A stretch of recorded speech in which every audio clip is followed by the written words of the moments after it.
Einen wunderschönen guten Morgen hier aus Deutschland, hier aus Thüringen. Ich bin auf dem Weg zu meinem BMW-Dealer des Vertrauens in Erfurt zum BMW Cloppenburg. Dort werde ich mich mit dem Martin treffen.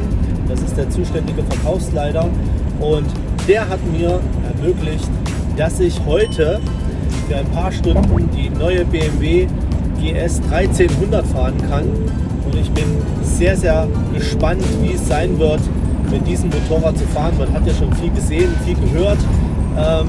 Design ist ein kleines bisschen gewöhnungsbedürftig, aber Geschmäcker sind ja bekanntlicherweise verschieden und deswegen freue ich mich unwahrscheinlich, heute dieses neue Motorrad mal fahren zu können.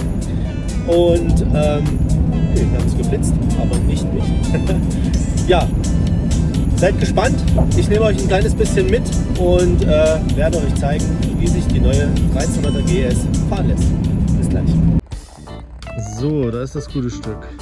R1300 GS. Wir sind gespannt. So, ich habe sie endlich in der Hand, die neue BMW R1300 GS. Und ja, ich muss jetzt ein paar Kilometer Autobahn bis hierher fahren, dass ich quasi so ein bisschen abseits der Straße, abseits der Schnellstraßen unterwegs sein kann. Und erstes Fazit nach der kurzen Zeit: Power ohne Ende. Also das Motorrad, der Motor, der hat richtig Power und das merkt man auf den ersten Kilometern.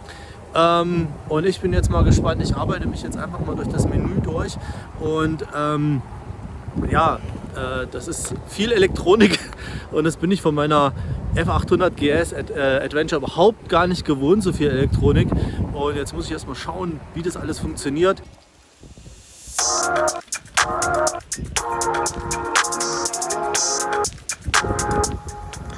So, ich habe mich jetzt mal ein kleines bisschen in die Menüführung eingearbeitet. Wenn man das einmal rausbekommen hat, wie es funktioniert, ist es recht einfach.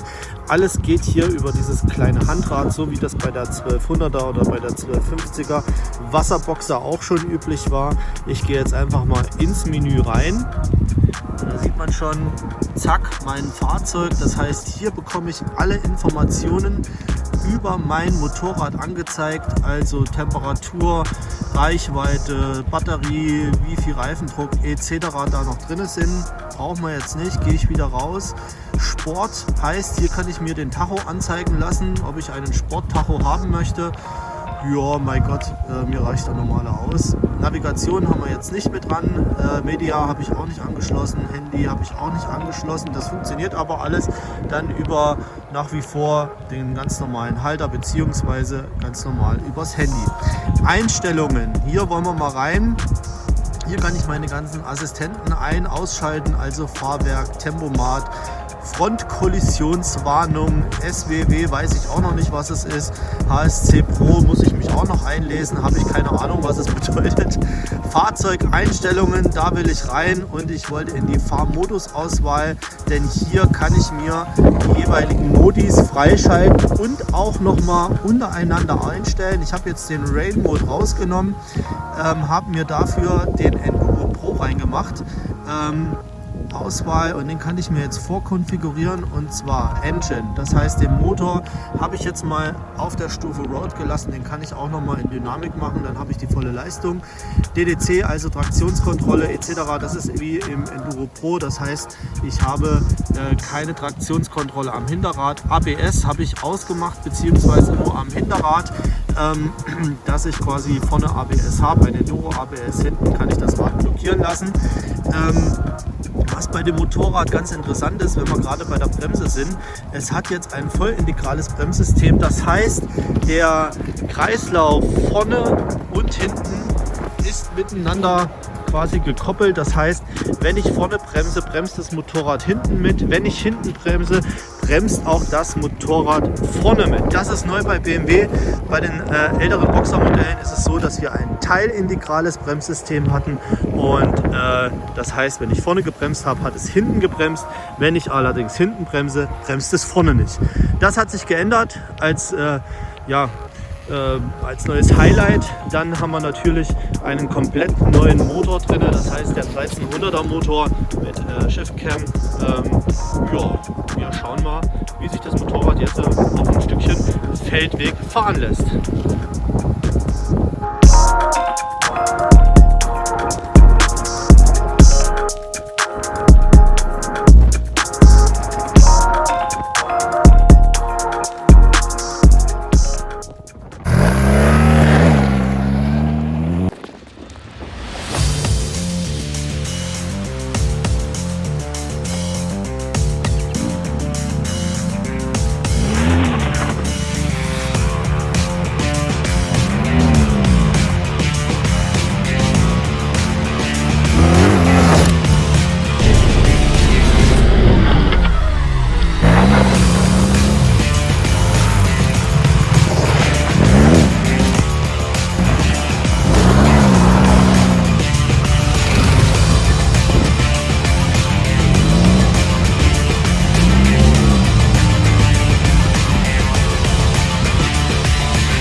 So, bei herbstlichem Wetter jetzt hier in Oberhof angekommen. Es ist wunderschön unterwegs zu sein und mit diesem Motorrad, es macht mega viel Spaß. Es ist einfach eine Freude, mit dem Motorrad zu fahren. Und ja, mittlerweile habe ich mich an den Anblick gewöhnt und ich gehe jetzt erstmal einen Kaffee trinken. Boah, ist kalt. Ja, die GS hat mittlerweile auch ein kleines bisschen Patina bekommen. Ich habe sie natürlich auch mal über den ein oder anderen Feldweg gejagt und ich muss durchaus sagen, es macht mega Spaß, die Offroad zu bewegen. Da hat BMW echt was Tolles hingezaubert und ja, auch der Motor macht so viel Spaß. Der Schwerpunkt ist super ausgeglichen und ans Geräusch hat man sich sofort gewöhnt. Tolles Motorrad. So, ich bin zurück von der Probefahrt, beziehungsweise habe ich mir jetzt schnell noch ein kleines Café hier in Erfurt gesucht, denn ich brauche erstmal zur Beruhigung ein Latte Macchiato, denn dieses Motorrad, das polarisiert nicht nur durch die Optik, obwohl ich sagen muss, mir gefällt es jetzt mittlerweile sehr gut. Ein bisschen schlankeres Design und aber der Motor ist der absolute Hammer und eine absolute ein absoluter Dampfhammer, macht richtig Laune und hat Suchtpotenzial, wenn man sich einmal an die Optik gewöhnt hat. Ja, zum Motorrad selber. BMW R1300 GS, 149 Newtonmeter, 145 PS. Das ist eine Ansage von BMW.